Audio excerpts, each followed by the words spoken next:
into the league, what would you do?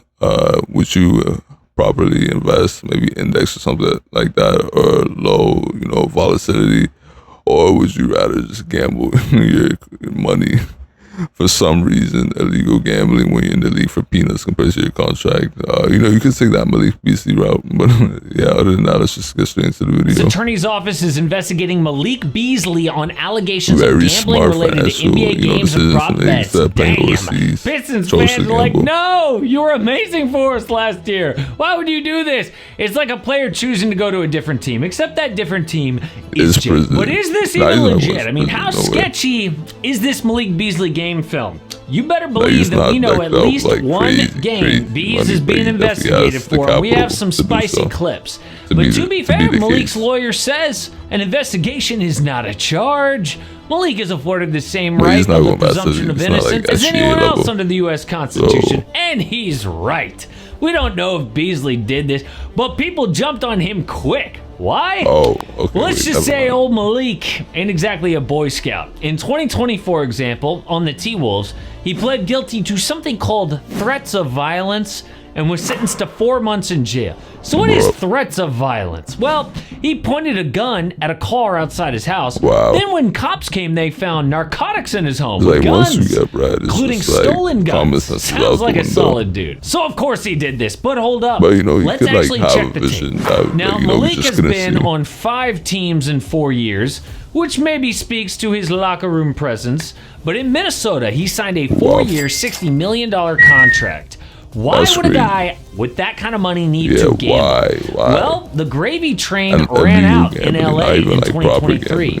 After a terrible season, the Lakers did not pick up his team option for $16.5 million bucks. Then he went out to get a similar number, but he couldn't find one. So he ended up signing 1 year, $2 million bucks on the Bucks. And I am sorry, a 90% pay cut hurts anybody, okay? We know the stats about NBA players going broke after their career. Why? Because they start spending like it'll never run out, and then millionaires start living paycheck to paycheck. Now, I'm not saying that Beasley lived like this, but it would establish a motive. Now, before we get to this game tape, good news. Beasley set up for a 3-year, $42 million deal with Detroit because dude was so good for them last year. As a solid vet, he hit 319 triples, the 8th best season in NBA history. Easily set the Detroit franchise record, but guess what? Those talks are on pause. He may have just fumbled a $42 million bag for maybe a couple of thousand, or did he? Now, there is one clip going around the internet where Beasley comically lets Tyrese Halliburton blow by him. And that seriously does look suspicious. Like, it looks like he's trying to let Hallie go by him on purpose. But that wouldn't affect his own props. That's just terrible defense. Then there's this play to end the Pistons season where dude straight fumbles a potential game-tying bucket. But the most suspicious to me by far is this. 5 seconds left in a near blowout. Beasley goes coast to coast like it's a game 7, and that bucket made the Wolves cover the spread. That is insane. However, the investigation isn't from any of those games. It's from the 2024 season only, and specifically January 31st, 2024. Like the other ones could have been fine, but that one was a little bit too crazy. With the Bucks. The team was in Portland, and it was the Damian Lillard return game to the Blazers. Do you know what kind of guts you'd have to try to fix your own props on a national TV ESPN game? That is insane. So odds for Malik Beasley rebounds under 2.5 cratered from plus 120 to minus 250 before the game. Wow. That's like going from, he probably won't hit the under too. He is definitely hitting the under. Somebody knew something. One sportsbook was forced to move those odds because such big bets came in on Malik Beasley unders. Weird. But here's the thing. Those bets lost. Beasley ended up with 6 rebounds. It wasn't even close. And look at these rebounds. The man is fighting hard to grab them. I mean, I could see maybe if 6 rebounds fell into his lap, but that is effort. So you look through all of his box scores that year, and he didn't have any mysterious early exit games like Jonte Porter did to cash his props.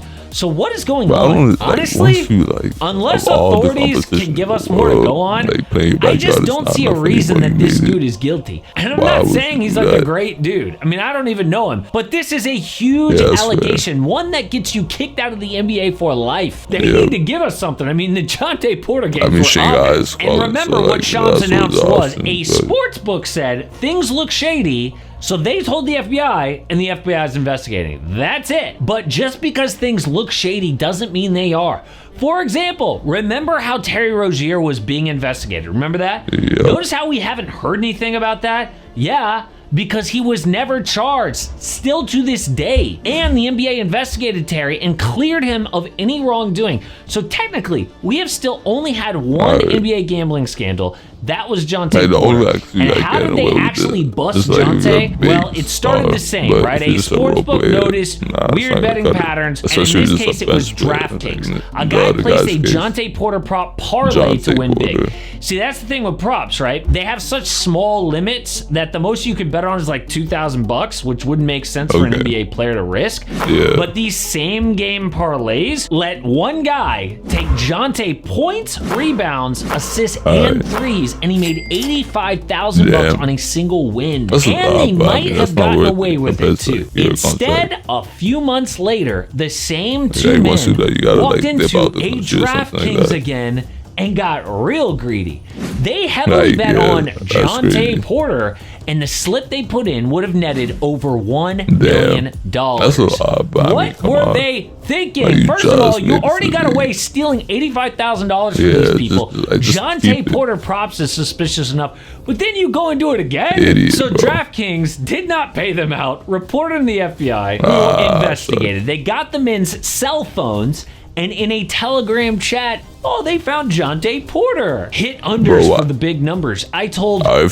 for a crime, so why would you just it can still be traced back? Like, you gotta have something that's not like something like decentralized. Well, obviously it's not the same, but that's crazy. Too. No blocks, no steals. I'm gonna play the first 2-3 minute stint off the bench. When I get subbed out, I'll tell my eyes killing me again.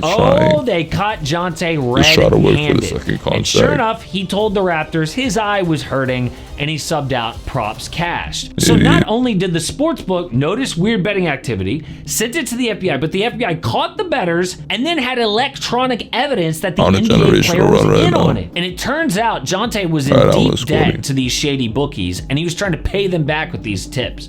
Now, you would think if that was the case for Terry Rozier or Malik Beasley, we would find out, but so far, nothing. I will say that Wolves clip where he's hustling to cover the spread is really weird, but that happened when he was making more money than ever in the NBA. So it's not clear. All we know is just because Beasley is not the most upstanding citizen in his personal life does not mean he's guilty, because so far, this case looks pretty weak. Just Sportsbook notices something weird and reports it. That's it. But if you do want a deep dive on the official NBA betting scandal that we actually did have, the Jontay Porter case, check it out. The Beasley game film, not that bad. Porter's game film, a smoking gun that he was fixing NBA games and that was banned from the game for life. Very interesting video and stuff like that. Super entertaining too. I don't know why he would do something so risque like that. But let me know what other videos you guys would like me to see, and bye.